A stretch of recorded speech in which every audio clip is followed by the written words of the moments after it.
Assalamualaikum warahmatullahi wabarakatuh. Salam sejahtera bagi kita semua. Perkenalkan, nama saya Yoris Lis Tumpau dengan NIM 200221501007. Di video kali ini saya akan menjelaskan tentang metode perencanaan perkerasan jalan. Dan pada kesempatan kali ini saya akan menjelaskan tentang dua metode, yakni metode group index dengan metode CBR. Yang pertama kita akan membahas tentang metode group index. Perlu diketahui bahwa metode group index ini dikembangkan oleh Public Roads Administration United States Amerika dan didasarkan pada klasifikasi kelompok tanah. Kemudian diturunkan dari pengalaman desain terdahulu. Pada model desain struktur perkerasan terutama dikhususkan untuk perkerasan dengan lapisan pondasi atas dan lapisan pondasi bawah yang menggunakan agregat atau tanah.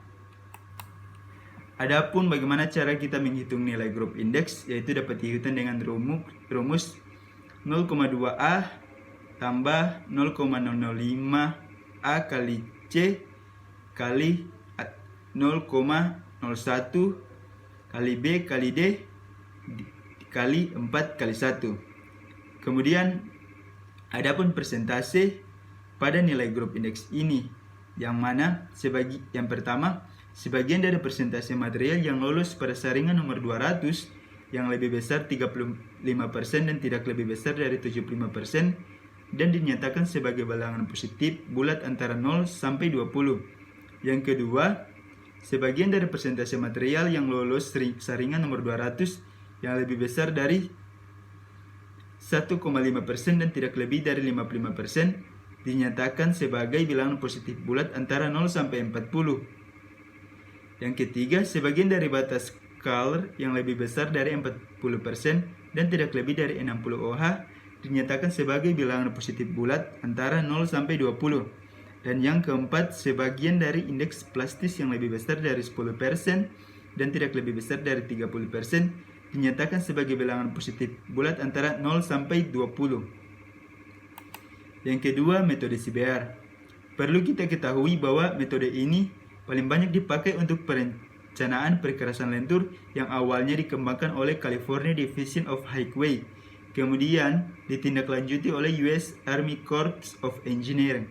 Nilai CBR adalah perbandingan antara beban penetrasi suatu bahan terhadap bahan standar dengan kedalaman dan kecepatan penetrasi yang sama. Di laboratorium dapat kita lihat bahwa tanah dimasukkan ke dalam silinder logam atau mold dengan diameter 15,24 cm dan tinggi 17,78 cm. Kemudian dilakukan penumbukan dengan alat tumbuk sebagaimana pemeriksaan pemadatan. Sesudah itu, penumbukan cetakan ini ditempatkan pada mesin penetrasi dengan kapasitas 4,45 ton dengan kecepatan penetrasi sebesar 1,27 mm per menit. Pembacaan pembebanan dilakukan pada serangkaian penetrasi mulai dari 0,0125 sampai 0,50. Adapun bagaimana cara kita mencari nilai dari metode ini, yaitu biasanya menggunakan grafik. Nah, pada grafik ini dapat kita tarik garis vertikal dari angka 2,5 kali 105, memotong garis CBR adalah 7. Nah, pada grafik ini juga dapat kita ketahui bahwa harga terendah CBR adalah 8, harga CBR yang sama yaitu 10 dan 11, jadi harga CBR yang besar adalah 11 dan didapatkan tebal perkerasan 28 cm. Kemudian didapat dengan cara yang sama untuk CBR LPM yaitu 20 dari TP PM tambah TLPA sama dengan 1,2 cm. Maka CBR LPA sama dengan 50 dan didapat TPM sama dengan 5 cm. Jadi secara lengkap TLPM sama dengan 28 kurang 12 sama dengan 16 cm. Sedangkan TLPA sama dengan 1,2 kurang sampai 5 sama dengan 7 cm. Secara praktis dapat diambil tebal total diambil 30 cm sama dengan TLPM sama dengan 17 cm, TLPA sama dengan 8 cm dan TPM sama dengan 5 cm. Kemudian perbandingan dari kedua metode ini. Untuk metode grup indeks ini sangat sederhana, cukup dengan mencari pengelompokan tanah dan didasarkan pada grup indeks dengan menggunakan peralatan yang biasanya mekanika tanah dan banyak tersedia di laboratorium. Dan beban lalu lintas pun cukup diwakili perkiraan volume tanpa memperhatikan berat dan komposisi kendaraan. Asumsi masa layanan adalah 20 tahun. Kekurangan metode ini adalah yang pertama, gambaran angka grup indeks. Gambaran angka grup indeks tidak mencerminkan perilaku tanah dasar dalam menerima beban lalu lintas. Yang kedua, berat maupun komposisi kendaraan dan konfigurasinya tidak disinggung sama sekali pada faktor-faktor ini sangat menentukan kerusakan perkerasan. Yang ketiga, tidak memperhitungkan komposisi lapisan perkerasan dan kualitasnya. Keempat, tidak memperhitungkan faktor lingkungan seperti temperatur, curah hujan, dan geometrik jalan. Yang kelima, parameter kerusakan struktur perkerasan tidak terukur. Sebaiknya, pada metode ini hanya digunakan pada analisa pendekatan saja.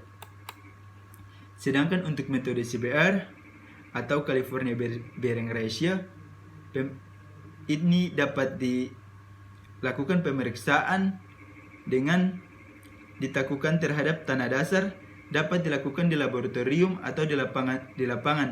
Tentu itu pengaplikasiannya untuk metode ini menghasilkan hasil yang lebih akurat dibanding dengan metode yang sebelumnya. Adapun keuntungan dan kekurangan dari metode CBR ini adalah keuntungannya yang pertama digunakan di mana-mana oleh banyak negara. Yang kedua, prosedur cukup mudah. Yang ketiga, dapat dilaksanakan di laboratorium maupun di lapangan. Yang keempat, kekuatan lapis perkerasan lama dapat dievaluasi. Yang kelima, sudah memperhitungkan berat kendaraan, konfigurasi kendaraan, dan konfigurasi sumbu. Yang keenam, dapat menghasilkan komposisi lapisan perkerasan dan bahannya. Kerugian dari metode CBR ini adalah yang pertama, sangat spesifik untuk bahan yang bersangkutan.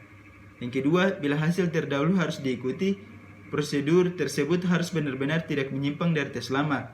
Yang ketiga, tidak memberikan hasil yang akurat bila ada material kasar. Yang keempat, hasil yang didapat sangat sensitif terhadap perubahan kepadatan. Yang kelima, metode tidak memperhitungkan faktor lingkungan. Yang keenam, parameter kerusakan struktur perkerasan tidak dapat langsung diketahui. Oke, baik. Mungkin itu saja yang bisa saya jelaskan. Sekian dari saya, terima kasih. Waalaikumsalam warahmatullahi wabarakatuh.